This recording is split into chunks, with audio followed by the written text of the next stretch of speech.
Hello friends, welcome back to the my new video guys and my YouTube channel guys. Today friend we are going to talk about guys how can we start app lock in our Infinix phone device.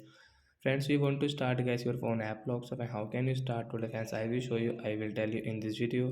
So before starting video friends, first of all go and subscribe the channel guys. Click the bell icon, like the video. So first of all guys, open your phone setting to start guys your phone app lock. After on phone setting, I scroll it, friends click on guys your phone security, and friends again scroll, friends click on app lock. So as you can start guys your app lock from here. So we will draw any pattern. So example for guys I will take the double Z and guys again double Z. As you can see answer guys, what's your any name. So a security question guys we will set here.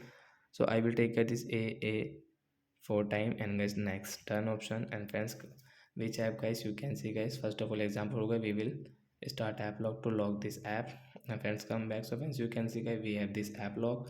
So if we use guys our Chrome, so friends you can see guys we will have to draw pattern.